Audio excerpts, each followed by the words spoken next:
Hello tout le monde, j'espère que vous allez bien. Et bien moi, super en forme. Et là, je suis très heureuse de vous retrouver à votre émission biblique préférée, qui n'est rien d'autre que Je lis la Bible.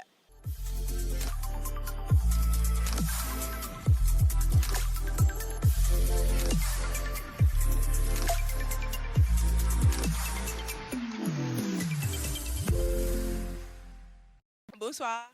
Bonsoir, madame. Le nom, s'il te plaît. C'est pas madame, moi, c'est Kevin Ekora. Ok. Et toi? Lizivine O. Lidivine. D'accord. Lidivine est prête pour répondre à mes questions. Oui. Super. Première question. Sur le mont de la Transfiguration, qui sont apparus aux côtés de Jésus? Ils étaient deux. I don't know. Bon, je vais te donner un peu d'indices. Le premier, c'est lui qui a aidé les enfants de Dieu à sortir d'Égypte. Moïse. Super.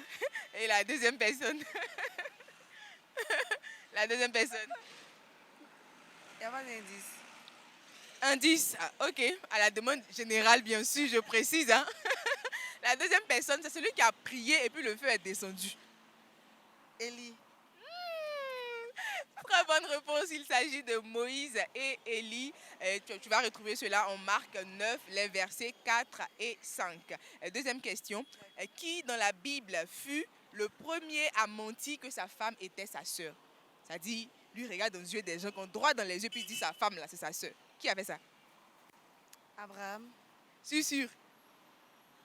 On peut dire ça, oui.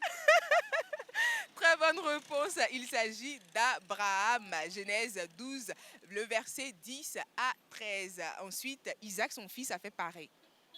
Tu le savais ça? D'accord, donc je te donne l'information. C'est bon. Ok. Et troisième et dernière question avant d'aller donc à ton verset préféré. Comment s'appellent les parents de Samuel? Alcana et Anne. Ça dit qu'elle a réfléchi. Elle a hésité un peu. Et puis elle a dit, bon, pourquoi ne pas me lancer?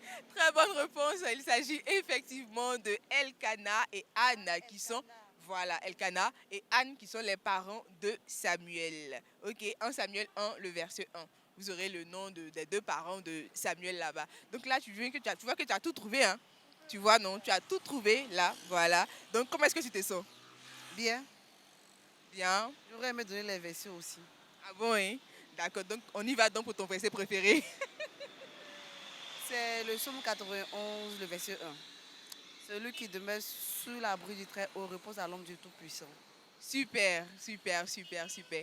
Après avoir répondu à toutes nos questions, on va te donner un petit cadeau parce que là, tu vois que tu t'es sentie, tu étais contente, non? Moi aussi, je suis contente. Donc forcément, Dieu aussi, il est dans les cieux là-bas, il est heureux. Les anges même dansent pour toi. On va te donner un cadeau qui va t'aider dans la méditation et surtout à prier aussi. C'est bon?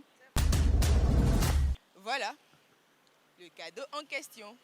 C'est un livre écrit par... On lit ensemble? Bishop Ouattara Mohamed Idriss.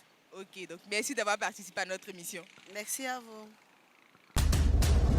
Je suis en présence d'une autre charmante et belle dame qui se nomme Sylviane. Sylvia, d'accord le nom? Otro. Otro Sylvia. Bon là, je ne sais pas si c'est une coïncidence, hein, mais là on se retrouve dans les mêmes couleurs de tenue, tout noir. J'espère que c'est bon signe, n'est-ce pas? On est prêt pour répondre aux questions? Oui. Première question, quels sont les deux oiseaux que Noé a envoyés de l'arche comme messagers après le déluge? La colombe, Deuxième. le corbeau. Très bonne réponse. Il s'agit bien de la colombe et du corbeau. Genèse 8, les versets 7 et 8. Deuxième question, de quelle manière Étienne, connu comme le premier martyr chrétien, est-il mort? Il est mort comment? Est-ce qu'il est mort par pendaison? Il est mort par lapidation? Ou il est mort comme Jésus? On l'a crucifié comme Jésus. Non, on ne l'a pas crucifié. Donc, Il est mort par lapidation. on appelle ça la poudre, pou, et je vais la trouver. Il est mort bien par lapidation, confère Acte, le chapitre 7, les versets 59 à 60. Dernière question, comment s'appelait la femme de Moïse? La femme de Moïse s'appelait Séphora. Séphora, on est sûr, c'est pas Déborah. Non. Moi, je dis c'est Déborah. C'est pas Déborah. Elle est sereine. C'est effectivement Séphora, la femme de Moïse, Exode 2, le verset 21.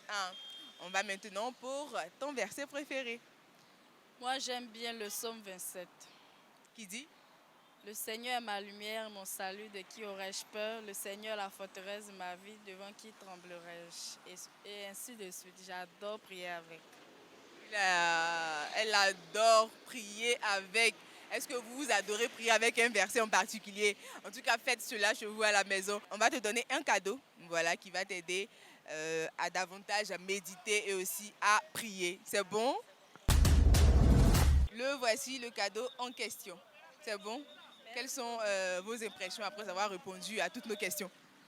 Je dis merci beaucoup à tout le monde. Et ça approche aussi, ça amène les gens à rechercher encore dans la Bible pour pouvoir sortir des réponses. C'est très bien. Merci beaucoup. Merci à toi aussi. Avec le seul garçon qui s'est présenté lui-même. Il a dit, je veux participer à l'émission. On ne l'a pas appelé, hein. Il est venu dire, je veux participer. Donc là, il va nous prouver qu'il maîtrise la Bible, n'est-ce pas? Je ferai de mon effort. Quoi. Super. Et avant de faire l'effort, on va donner le nom, on va se présenter. D'accord. Bon, moi, c'est Kwame Kofi Eric Marius, étudiant en L3 de sociologie. Lou sociologue sur nous maintenant. D'accord. Première question pour le sociologue. Dans quel livre de la Bible peut-on trouver les 10 commandements? Bon, selon moi, on peut trouver les 10 commandements dans la Bible, dans le livre d'Exode. D'Exode. Bon. Quel livre? Livre au pluriel. Donc, un autre encore. Après le livre d'Exode, on peut trouver encore les 10 commandements dans quel livre? C'est le livre d'Exode que je connais. C'est le livre d'Exode que tu connais. Ah, c'est bien d'être honnête, parce que la Bible aussi nous demande d'être honnête. Hein. Et là, il est honnête. Mais moi, je te donne la deuxième information, qu'on peut trouver les 10 commandements dans le livre de Deutéronome. C'est bon? Deutéronome, voilà. Donc, Exode et Deutéronome. Là-bas qu'on peut trouver les 10 commandements. C'est bon? Voilà. Deuxième question. Comment Jacob a-t-il appelé l'endroit où il a lutté? C'est-à-dire, il a lutté fortement avec l'ange. Il a baptisé le lieu là comment? L'endroit Bethel. Bethel? On est sûr? Oui, oui. En tout cas, les deux, quand on dit le nom là, c'est récent, mais c'est pas ça. C'est plutôt Péniel. Ah, Péniel, hein, d'accord. Où l'ange a cassé, il a caché la côte de l'ange. Oh, tu as quitté là-bas ou bien, c'est ça même. Il a baptisé l'endroit Péniel et tu retrouveras cela dans le livre de Genèse 32, le verset 30. C'est bon? Ok. Quel était le lien familial entre Lot et Abraham? D'accord, je pourrais dire que Lot était le neveu d'Abraham. Neveu. C'était pas son oncle. Lot. Non, c'était son neveu. Lot était le neveu d'Abraham. Oui, oui. Pas son grand frère, son cousin. Non, c'était son neveu. Effectivement, très bonne réponse. Lot était le fils du frère d'Abraham qui s'appelait Haran. C'est écrit comme nom, non? Haran, donc il était naturellement le neveu d'Abraham. Très bonne réponse. En tout cas, tu lis ta Bible. Je me débrouille. D'accord, Genèse 11, verset 27. Et comme tu te débrouilles, apparemment, ça marche bien. Hein? Donc tu vas nous donner ton verset préféré. Bon, mon verset préféré se trouve dans le livre comme on l'appelle là, de Psaume, où il dit l'Éternel est mon berger, je ne manquerai de rien. C'est mon verset préféré parce que selon moi, l'Éternel est mon berger parce que c'est lui qui me dirige dans tous les endroits où je me rends. C'est lui qui me couvre partout où je vais, qui prend soin de moi, quoi. En tout cas, il prend soin de toi fort même. Et le soir là même, il a pensé encore à toi. Voilà, comme il dit, tu as trouvé toutes les questions concernant sa parole. Il va te donner un petit cadeau. Voilà, qui va t'aider encore à te rapprocher de lui dans la méditation et la prière. Et voilà, tadam. Merci beaucoup. Je ferai mon effort pour pouvoir lire ce document. Merci à vous. Et c'est fini pour aujourd'hui. On se retrouve très prochainement pour un nouveau numéro et cela sur la télé qui transforme.